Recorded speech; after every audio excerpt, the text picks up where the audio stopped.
Assalamualaikum warahmatullahi wabarakatuh. Salam sejahtera untuk semuanya. Saya Pak Ali dari Insight Jember. Kembali saya update ya untuk matematika kelas 10. Sekarang kita akan bahas bab 2 barisan dan deret. Ini diambil dari buku SMA kelas 10 kurikulum Merdeka. Ya, merdekanya kurang semangat. Merdeka harusnya gitu ya. Oke, apalagi ini 17 Agustus. Bukan 17 Agustus, maksudnya bulan Agustus menghadapi hari kemerdekaan. Untuk pembahasan yang lain bisa dilihat di playlist ini ya. Dengan menggunakan playlist maka pembahasan bisa didapatkan secara urut dan runtut. Linknya ada di bawah di kolom deskripsi, silakan ya. Oke, kita langsung saja bahas barisan dan deret bab 2 ini ya. Oke, barisan dan deret ya, ini kita mulai dari pengalaman belajar ya. Jadi setelah mempelajari bab ini kalian diharapkan dapat apa? Sebagian sebenarnya sudah kita pelajari di kelas 8 ya. Kita nanti akan mendeskripsikan perbedaan antara barisan aritmatika dan geometri ya. Pada intinya singkat kata ya, barisan aritmatika itu perubahannya itu dengan cara dijumlahkan ya, dijumlahkan. Kalau geometri itu dikalikan, itu aja intinya ya. Dari suku ke suku itu merupakan penjumlahan, kalau ini dari suku ke suku merupakan perkalian ya. Pembagian itu sama dengan diperkalian dengan seperti, pengurangan adalah ditambahkan dengan minus. Jadi pengurangan adalah bagian dari penjumlahan juga. Menentukan suku ke n dan beda dari barisan aritmatika ya. Kita punya rumus UN ya, di SMP sudah ini, A tambah n-1 B ya. Nah, di sini adalah n-1 kali B ya, kurungnya keliru ini. Bentar. Ya, n-1 dalam kurung kali B. Nah, di sini adalah menentukan suku ke n dari barisan aritmatika. Kalian masih ingat toh di SMP kelas 8 ini. Menentukan suku ke n dari dan rasio dari barisan geometri. Kalau untuk geometri ya, UN adalah A dikalikan R pangkat n-1. Nah, itu adalah geometri. Menyelesaikan permasalahan kehidupan sehari-hari yang berkaitan dengan konsep barisan aritmatika dan geometri. Ini khas banget ya kurikulum Merdeka. Ya, menentukan jumlah suku ke n, deret aritmatika dan geometri. Kalau aritmatika masih ingat ya, UN sama dengan n per 2 ya. N per 2 dari A tambah UN. Atau boleh juga n per 2 dari 2A tambah n-1 dikali B nanti ya. Kalau yang geometri ya, kalau yang geometri nanti UN sama dengan A dalam kurung R pangkat n-1 dibagi R-1. Kalau masih ingat ya, kalau masih ingat. Kalau lupa ya di video ini kita pelajari atau video-video berikutnya ya. Menyelesaikan masalah kehidupan sehari-hari yang berkaitan dengan konsep aritmatika dan geometri ya. Jadi kita sambungkan dengan kehidupan sehari-hari. Menentukan jumlah suku deret sebentar. Ini tadi apa? Menentukan jumlah suku ke n deret aritmatika dan deret geometri. Ini kok menentukan jumlah suku ke n dari deret geometri tak hingga ya. S tak hingga ya, S tapi tak hingga ya, untuk deret konvergen ini ya. Menyelesaikan masalah kehidupan sehari-hari yang berkaitan dengan konsep geometri tak hingga. Oke. Barisan dan deret sangat erat kaitannya dengan konsep pola bilangan yang telah dipelajari tingkat SMP. Masih ingat toh? Penerapan barisan dan deret sangat mudah ditemui dalam kehidupan sehari-hari. Seperti yang ada di bab pembuka, konsep barisan dan deret terkait dengan menghitung susunan kursi dengan banyak kursi yang berbeda di tiap barisnya. Ini ilustrasi yang paling mudah, makanya sering digunakan sebagai contoh. Kalian dapat menentukan objek-objek yang tersusun dengan pola piramida, di mana objek tersebut dapat bertambah atau berkurang secara konstan ya. Jadi memiliki beda yang konstan. Kalian juga dapat menentukan panjang lintasan dari bola yang dipantulkan. Ini deret geometri tak hingga. Pertanyaan pemantik. Apakah barisan bilangan merupakan barisan aritmatika atau geometri. Kita lihat ya, kalau itu merupakan penjumlahan aritmatika, kalau merupakan perkalian adalah geometri. Itu aja. Apa beda barisan dan deret? Nah, B lebih dulu dari D gitu ya. UN kita pelajari lebih dulu daripada SN. Jadi kalau kita menghubung-hubungkan gitu ya, orang Jawa bilang otak-atik gaduk ya. Kadang-kadang Pak Ali kebalik. Jadi Pak Ali ya menggunakan cara-cara yang seperti itu deh ya, menghubung-hubungkan ya. Jadi barisan adalah UN, deret adalah SN. Bagaimana menentukan suku N dari suatu barisan? Suku N ya dihitung dengan rumus UN ya. Ya, bisa UN untuk geometri dan UN untuk aritmatika. Bagaimana menentukan UN dari suatu bilangan? Ya ini tadi ya. Jadi mencari kelipatan apa sebenarnya kalau ini secara nggak pakai rumus ya kita cari kelipatannya nanti.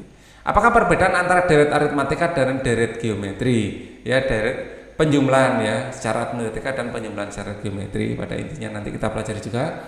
Bagaimana menentukan jumlah suku N pertama dari suatu deret? Bagaimana menentukan jumlah deret geometri tak hingga? Nah, kan kita pelajari juga. Kata kunci barisan aritmatika, barisan geometri, deret aritmatika, deret geometri tak hingga. Ya, sebenarnya ada juga nanti deret aritmatika bertingkat. Yang entah dipelajari enggak di sini. Kalau enggak ya mungkin kita tambahkan. Ya, ada juga deret aritgeo, ya perpaduan antara aritmatika dan geometri.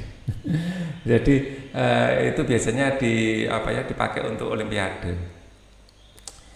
Ya kalau memang ada soalnya nanti kita pelajari juga.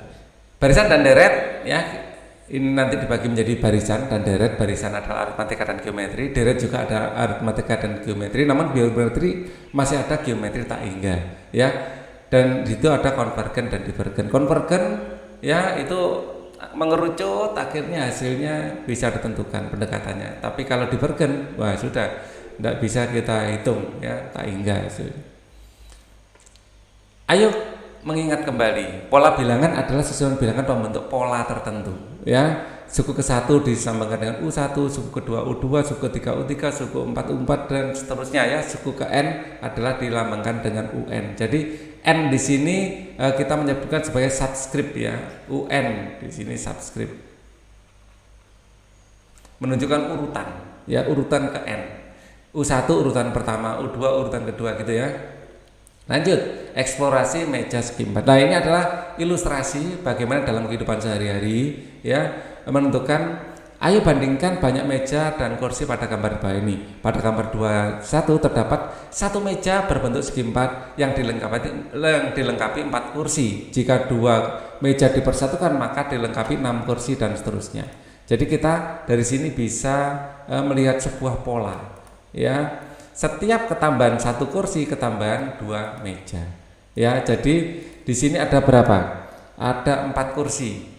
Di sini ada berapa kursi? Di sini ada 6 kursi. Kita bisa prediksi ya, setiap penambahan nambah 2 meja. Di sini adalah 2. Kita bisa prediksi kalau di sini tambah 2 ada 8. Kalau ada 3 meja nanti dibutuhkan atau gini ya. 3 meja. Nah, gini aja gambarnya. Kalau ada 3 meja, kita prediksikan ada 8. Kita cek. Di sini kursinya 1, 2, 3, 4, 5, 6, 7, 8 dan seterusnya ya. Kalau nanti ada misalnya 4 meja, 1, 2, 3, 4 ya, agak kecil tempatnya terbatas ya. Nanti kita prediksi nanti akan 10. Kita cek 1, 2, 3, 4, 5, 6, 7, 8, 9, 10. Cocok kan? Nah, seperti itu ya.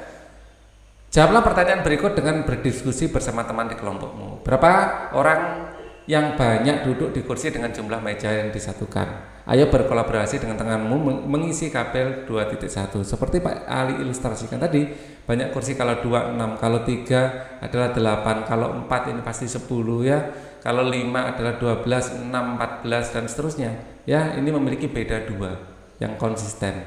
Ya, bedanya 2. Oke, jika terdapat 20 orang yang makan bersama dalam satu meja, maka berapa meja yang perlu bersatukan? Tinggal lanjutkan aja. 6, di sini 7, 8, 9, 10 mungkin ya. Kita lanjutkan sampai di sini 20. Tambah 2 adalah 16 tambah 2 18 tambah 2 20, berarti 9 kursi. Bagaimana kalian mengetahuinya? Dengan meneruskan deret dengan selisih 2 ya, deret dengan selisih atau beda 2 ya. Sekarang akan kita bahas tentang barisan. Nah, di sini barisannya. Tabel 2.1 menampilkan pola bilangan 4, 6, 8, 10. Jika diamati lebih teliti, pola bilangan di atas disusun berdasarkan aturan tertentu. Pola bilangan yang demikian disebut barisan bilangan. Terdiri dari beberapa suku bilangan tersebut. Ada suku ke-1 dilambangkan U1, suku ke-2 U2 dan seterusnya, suku ke-n dilambangkan ke n, sehingga barisan bilangan dapat dinyatakan dalam bentuk umum. Jadi ini adalah U1-nya ini U2, U3, U4 dan seterusnya ya. Dan ini berlanjut sampai UN. Ini berlanjut sampai UN. Nah, oke. Barisan aritmatika. Selanjutnya, aturan apa yang ada pada bilangan pada tabel 2.1? Operasi bilangan apa yang ada di antara suku-suku pada bilangan? Jelas ini ya. 4 ke 6 ini tambah 2. 6 ke 8 tambah 2, 8 ke 10 tambah 2. Ada berapakah beda atau selisih antara dua suku yang berdekatan? Tinggal ngisi ya. Ini adalah suku pertama, suku kedua, suku ketiga, suku keempat. Suku kedua dikurangi suku ke-1 adalah 6 dikurangi 4. Berapa? Ya 2. Suku ketiga dikurangi suku kedua, 8 dikurangi 6, 2. Suku keempat dikurangi suku ketiga, 10 dikurangi 8, 2 juga. Apakah beda atau selisih antara kedua suku yang berdekatan sama? Ya, sama. Suatu bilangan dengan beda atau selisih antara dua suku yang berurutan selalu tetap atau konsisten disebut barisan aritmatika. Beda barisan aritmatika dilambangkan dengan B. Seperti telah diuraikan di atas, untuk mencari beda dapat dilakukan dengan cara mengurangkan dua suku yang berurutan sehingga dapat dituliskan sebagai berikut. Ya, secara umum UN adalah B adalah UN dikurangi N-1. Sebuah suku ke N dikurangi suku sebelumnya ya, cara bacanya gitu. Sekarang contoh soal permasalahan yang dihadapi. Ayo cermati banyak kursi pada tiap baris pada gedung pertunjukan seni yang tampak pada gambar 2.3. Baris ke-21 ini ada 20 kursi. Baris kedua ada 24 kursi. Baris ketiga adalah 28 kursi. Baris keempat ada 32 kursi. Baris kelima ada 36. Kita lihat selisihnya. Di sini selisihnya 4. Ya, ke sini selisihnya 4. Ya, ke sini selisihnya 4. Ke sini selisihnya 4. Ya, jelas bedanya adalah 4. Kita punya rumus UN sama dengan A tambah N-1 kali B. Beda adalah B-nya. B-nya 4. Nah, A itu apa? A ini adalah suku pertamanya. Ya, suku pertama. Atau A sama dengan U1 sebenarnya. Berapa jumlah kursi pada suku barisan ke-15? Nah, kita bisa melihat polanya. Ya. Barisan ke-15 ini kan barisan ke-1. Di sini adalah suku 1, suku 2, suku 3, suku 4, suku 5. Dan diteruskan sampai suku ke-15. Suku ke-15 berapa kursi? Ya, itu yang ditanyakan. Untuk menentukan banyak kursi pada barisan ke-15, sebelumnya kalian amati lebih dahulu banyak kursi pada tiap baris. Baris 1 20. Ya. Baris kedua ada 24, pada dasarnya adalah 24, ada 20 tambah 4. Ya. 20 ditambah ya sebanyak 1 kali. Ya. Ditambah 4 sebanyak 1 kali. Ya kan gitu ya. Jadi 4 kali 1. Barisan ketiga adalah 28, adalah 20 tambah 4 ditambah 4 lagi. Ya, 20 tambah 4 sebanyak 2 kali atau 4 kali 2. Ya kan? Polanya seperti itu. Barisan keempat 32 adalah 20 tambah 4 tambah 4 tambah 4. Ya, 20 ditambah 4 sebanyak 3 kali. Ya. Ya, 4 kali 3. Barisan kelima 36 adalah 20 tambah 4 tambah 4 tambah 4 tambah 4. 20 tambah 4 sebanyak 4 kali. Ya. Jadi adalah 20 kali 4 kali 4. Ya. Baris kelima, ya 20 ditambah 4, ya sebanyak berapa kali ya? Kita lihat polanya. Kalau baris kelima ditambah 4 kali, baris keempat 3 kali, turun 1, ya. Baris ketiga 2 kali, baris kedua 1 kali. Berarti kalau baris ke-15, maaf ya, berarti kalau baris ke-15 ini 14 kali, ya. Jadi tambah 4 sebanyak 14 kali. Artinya ini nanti 20, ya, ini sama aja ya, ini ya. Di 4 sampai 14 kali, ya, adalah 20 ditambah 4 kali 14 adalah 40. 4 kali 4 16 ya. 16, 6 nyimpen 1, ya. 4 kali 1 4 tambah 1 5, 56. Ya, kalau dijumlah menjadi 76 ini ya. Oke. 4 kali 4 16 betul ya. 16 tambah 1. Oke. Jadi totalnya ada 76. Nah, ini adalah suku pertama, 20 suku pertama. Ya, suku pertama, ya.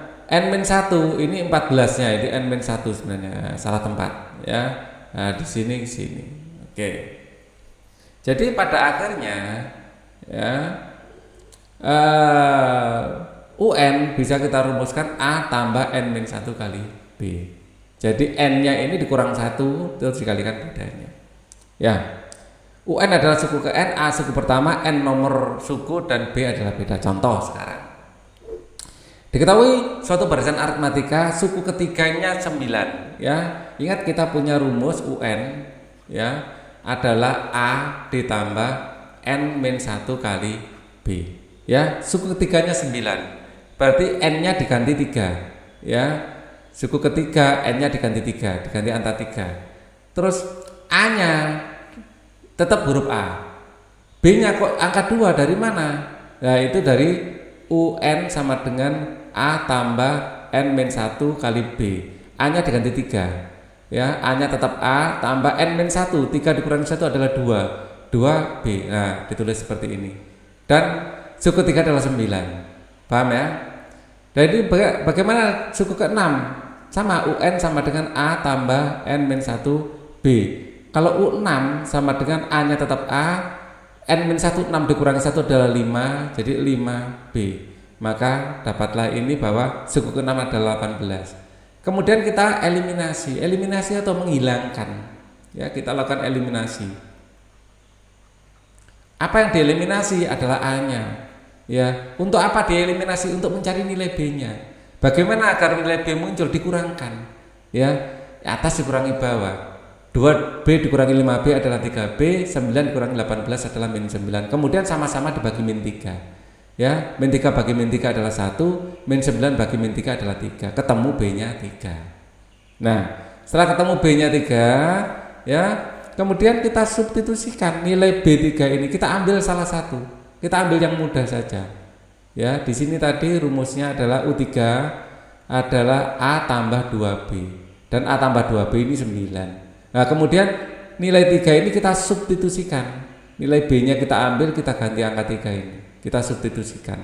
Setelah disubstitusikan, 2 kali 3 adalah 6, A tambah 6 9. Kedua-dua sama-sama dikurangi 6, 6 dikurangi 6 habis, tinggal A saja, 9 kurangi 6 adalah 3. Jadi ketahuan kalau A-nya adalah 3, B-nya juga 3 ya. A-nya 3, B-nya 3. Kita masukkan ke rumus ini. A-nya 3, B-nya 3. Kemudian kita kalikan secara distribusi. 3 kali 1 adalah 3. 3 kali N adalah 3N. 3 kali 1 adalah min 3. Ya. 3 dengan min 3 bisa dicoret habis. 3 dikurangi 3 kan habis. Tinggal 3N. Seperti itu caranya. Jadi rumus KN dari barisan aritmatika adalah 3N. Ya, bukan seperti ini ya nulisnya ya. UN sama dengan 3N gitu aja. Rudi menabung di bank dengan selisih kenaikan nominal uang yang ditabung antar bulan tetap. Ya, jadi artinya ini adalah bedanya. Jika bulan kelima atau U5, ya, U5 dia menabung 70.000. Sama dengan tadi sebenarnya, ini soal cerita aja bedanya. Ke-9 U9 adalah 90.000. Nah, seperti ini. Berapa rupiah selisih nominal uang yang tabung antar bulan, ini nyari B-nya. Tentukan berapa rupiah uang tabung pertama kalinya, ini nyari A-nya. Sama dengan tadi, ini nyari A dan B. Ya, kita punya rumus UN adalah A tambah N-1 B. Ya, maka kalau U7, U5 ya, di sini U5. Ya, U5 di sini adalah 70.000. Padahal U5 A-nya tetap A, ya, ditambah 5 kurang 1 adalah 4, ya. Ya, maka dapatkan A tambah 4B sama dengan 70.000 persamaan pertama. Ya. Kemudian U9 adalah 90.000. Ya, kita tetap pakai rumus ini. Ya kan? Ya, A-nya tetap A, N-1 9 kurangi 1 berarti yaitu 8. Jadi A ditambah 8B 90.000, ini persamaan 2. Kemudian kita eliminasi persamaan 1 dan 2. Kayak tadi sama persis.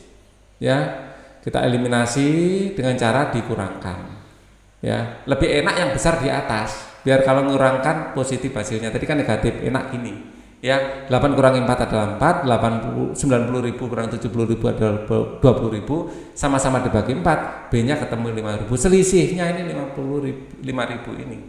Ya, kemudian kita masukkan ke persamaan salah satu yang mudah saja, persamaan kedua yang mudah. Ya, A ditambah bedanya 50.000 berarti 4 kali 5.000 sama dengan berapa? 70.000. Ya, maka A ditambah 5 kali 4 20, ya, 20.000 sama dengan 70.000. Maka A sama dengan 70.000, ya, dikurangi 20.000, yaitu A-nya sama dengan 50.000. Nah, ini tabungan pertamanya 50.000 itu. Betul, ya. Jadi selisih nominal uang yang tabung antar bulan adalah 5.000, ya. Selanjutnya menentukan uang yang tabung Rudi pertama kali, yaitu menentukan suku pertama, ya, kayak tadi diilustrasikan Pak Ali, ketemu 50.000. Jadi uang yang ditabung Rudi untuk pertama kalinya adalah sebesar 50.000. Penjelasan di atas menggunakan persamaan 1 untuk menentukan suku pertama. Bagaimana jika menggunakan persamaan 2? Sama saja, ya. Kalau kita gunakan persamaan 2, ya, Pak Ali gunakan warna biru, persamaan ini yang kita gunakan sama saja. Jadi A ditambah 8 dikali 5.000, ya, sama dengan 90.000. Tapi angkanya lebih besar, nggak enak kalau angka besar.